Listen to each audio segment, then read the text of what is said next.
नमस्कार दोस्तों।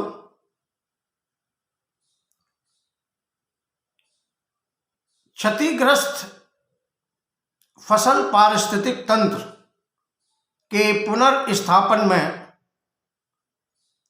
आईपीएम का योगदान। दोस्तों, जैसा कि आपको कई बार बताया जा चुका है कि खेती में आज रासायनिक कीटनाशकों एवं रासायनिक उर्वरकों की डोमिनेंसी है, जिसके दुष्परिणाम स्वरूप हमारा फसल पारिस्थितिक तंत्र क्षतिग्रस्त होता जा रहा है। हमारे चाइल्डहुड के से लेकर के अभी तक का अनुभव बताता है कि पारिस्थितिक तंत्र में पाए जाने वाले विभिन्न प्रकार के जीव अब या तो विलुप्त हो गए हैं या विलुप्त होने के कगार पर है।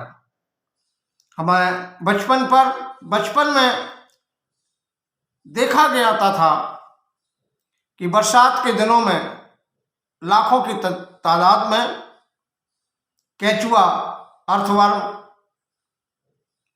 पाए जाते थे। मिलीपीट, गिंजाई लाखों की तादाद में पाई जाती थी। फ्रॉक्स बहुत सारे पाए जाते थे। जुगनू, बहुत सारी जुगनू रात्रि के समय पाए जाते थे। इसी प्रकार से बहुत सारी जीव हमें गर्मियों के दिनों में, जैसे स्पैरो अंडे देती थी, उनके घोंसले पाए जाते थे, गिद्ध पाए जाते थे। ये सभी प्रकार के जीव अब विलुप्त हो चुके हैं या इनकी संख्या बहुत कम हो चुकी है।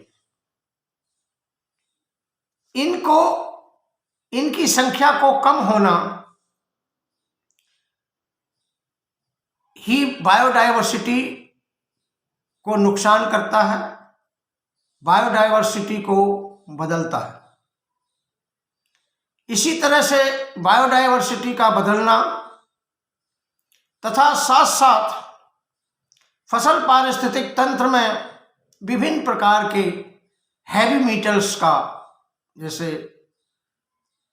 आपके पारा, मैग्नीशियम और भी बहुत सारे जो हैवी मेटल्स है, कैडमियम वगैरह, इनका मिट्टी में मिलना या पाया जाना, पानी में पाया जाना, इस प्रकार फसल पारिस्थितिक तंत्र को क्षतिग्रस्त करता है। इस फसल पारिस्थितिक तंत्र को आईपीएम के द्वारा किस प्रकार से पुनर्स्थापन किया जाए या इस प्रकार के क्षतिग्रस्त हुए फसल पारिस्थितिक तंत्र का पुनर्स्थापन करना और उसके पुनर्स्थापन करने में आईपीएम का क्या योगदान हो सकता है, कैसे इसका पुनर्स्थापन किया जा सकता है, इसके बारे में मैं कुछ बातें बताना चाहूँगा। दोस्तों, फसल पारिस्थितिक तंत्र में बहुत सारे जीव पाए जाते हैं जो लाभदायक जीव होते हैं।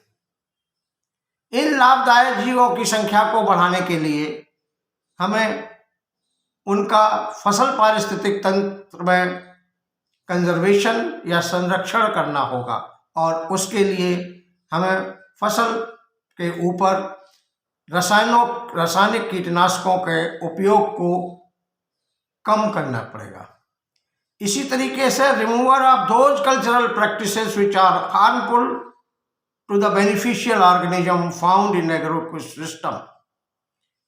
एग्रोइकोसिस्टम में या फसल पारिस्थितिक तंत्र में होने वाली वो कल्चरल प्रैक्टिसेस, कर्षण क्रियाएं हमें नहीं करनी चाहिए जो कि फसल पारिस्थितिक तंत्र में पाए जाने वाले लाभदायक चीज़ों, लाभदायक कीड़ों, लाभदायक जीवों के संरक्षण में नुकसान पहुंचाते हैं या उनको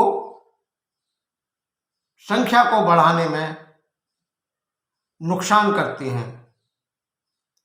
ऐसी चीज़ों को, ऐसी कौशल क्रियाओं को नहीं करना चाहिए, तभी ये बेनिफिशियल ऑर्गेनिजम्स फसल पारिस्थितिक तंत्र में संरक्षित हो सकेंगे। इसी तरीके से फसल पारिस्थितिक तंत्र में पाए जाने वाले ट्राश बर्निंग को नहीं करना चाहिए, यानी फसल के अवशेषों को नहीं जलाना चाहिए। इससे हमें फसल पारिस्थितिक तंत्र में जो लाभदायक जीव हैं उनका संरक्षण हो सकेगा। Avoiding indiscriminate use of chemicals, pesticides and fertiliser, यानी केमिकल, पेस्टिसाइड और फर्टिलाइजर का अंधाधुंध उपयोग नहीं करना चाहिए। इससे फसल पारिस्थितिक तंत्र में पाए जाने वाले जो लाभदायक चीजें हैं वो कंजर्व होंगी। Using biological control, biological based, plant based, animal based microbial pesticide in place of chemical pesticide. Chemical pesticide की जगह प्लांट ऑरिजिन के पेस्टिसाइड या माइक्रोबियल पेस्टिसाइड्स को बढ़ावा देना चाहिए। दूसरा, यूज ऐसा based decision making before using chemical pesticide in the crop. फसल में केमिकल पेस्टिसाइड को छिड़कने से पहले या प्रयोग करने से पहले एग्रो इकोसिस्टम या फसल पारिस्थितिक तंत्र विश्लेषण करके सही डिसीजन मेकिंग या निष्कर्ष निकालना चाहिए और उस निष्कर्ष के आधार पर ही फसल में रासायनिक कीटनाशकों का उपयोग करना चाहिए।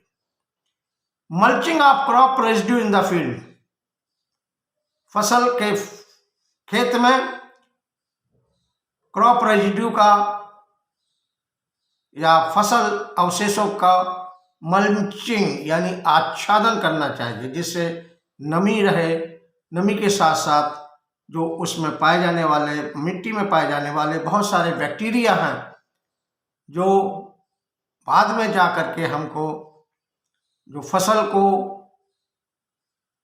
उत्पादन करने में मदद करते हैं, जैसे ह्यूमस बनाने में मदद करते हैं, जो उर्वरा शक्ति को, फसल की उर्वरा शक्ति को बढ़ाती है। इसलिए हमें आच्छादन करने से ये उर्वरा शक्ति भी बढ़ सकती है। इस प्रकार से प्रकृति तथा पारिस्थितिक तंत्रों में चल रही फसल उत्पादन, फसल संरक्षण या प्लांट प्रोटेक्शन से संबंधित व्यवस्था को प्रमुखता देकर फसल रक्षा करना आईपीएम का प्रमुख उद्देश्य है। इसमें रासायनिक कीटनाशकों एवं उर्वरकों का उपयोग सिर्फ आपातकालीन स्थिति से निपटान करने हेतु करना चाहिए।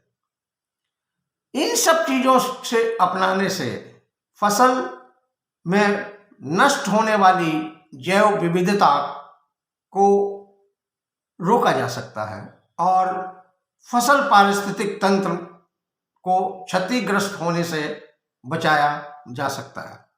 इस प्रकार से हम कह सकते हैं कि फसल पारिस्थितिक तंत्र को क्षतिग्रस्त होने से बचाने के लिए इंटीग्रेटेड पेस्ट मैनेजमेंट या एकीकृत नाशीजीव प्रबंधन एक बहुत ही महत्वपूर्ण भूमिका अदा करता है। धन्यवाद।